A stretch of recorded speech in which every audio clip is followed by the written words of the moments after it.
Hello. এই যে সামনেই হলো তরিবাড়ি নদী, আর নদীর ঠিক অপোজিটেই হলো আমাদের আজকের ডেস্টিনেশন। এই যে এই রিসর্টের নাম কিন্তু কোথাও উল্লেখ নেই, তবে আমরা ভেতর থেকে জেনে নিলাম রিসর্টটির নাম হলো hill view resort and restaurant. এই জায়গাটা এখনও অনেকেরই অজানা আছে, তাই এখানে বেশি মানুষেরও ভিড় নেই। ভেতরটা দেখো কি সুন্দরভাবে সাজানো। কাজ এখনও অনেক বাকি। এখানে আসতে হলে বেঙ্গল সাফারির পাশের রাস্তা দিয়ে সোজা চলে আসতে হবে তরিবাড়ি নদীর ধারে। নদী পার হলেই সামনেই পড়বে এই রিসর্ট।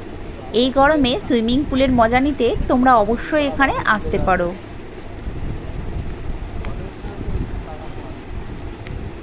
এদিকে তাকিয়ে বলেন দাদা, কি বলতে চান বলেন। যেখানে সুইমিং পুল আছে, প্লাস কটেজ যেগুলো লাগানো আছে, হ্যাঁ, শুধু আমরা ভাবতাম যে শুধু আরবান ভিলেজ আছে, কিন্তু না, আমাদের তরিবাড়ি তো আরও আরবান ভিলেজের মতন অনেক ভিলেজ আছে। হ্যালো। এখানে সুইমিং করতে হলে বড়দের লাগবে 300 টাকা করে, আর ছোটদের লাগবে 200 টাকা করে। এখান থেকে তোমরা সুইমিং কস্টিউমও পেয়ে যাবে। প্রচণ্ড গরম ছিল, তাই এখানে এসে আমাদের ভীষণ ভালো লাগলো। আমার ছেলের তো পুল হলে আর কিছুই চাই না।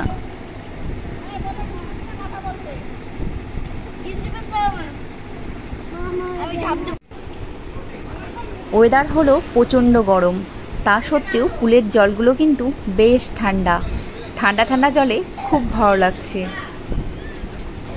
আমরা বাড়ি থেকেই খাবার এনেছিলাম, তাই কিন্তু এই রেস্টুরেন্টের কোনো খাবারই আমরা খাইনি। আমরা শুধুমাত্র পুলটাকেই এনজয় করলাম।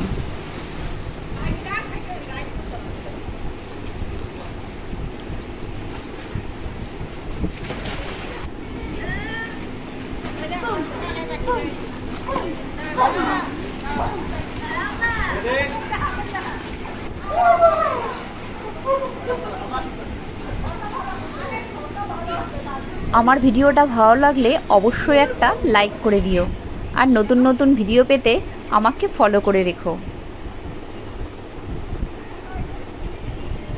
আজকের মতো আমি এখানেই বিদায় নিব। খুব শীঘ্রই দেখা হবে নেক্সট ভিডিও নিয়ে। Bye bye.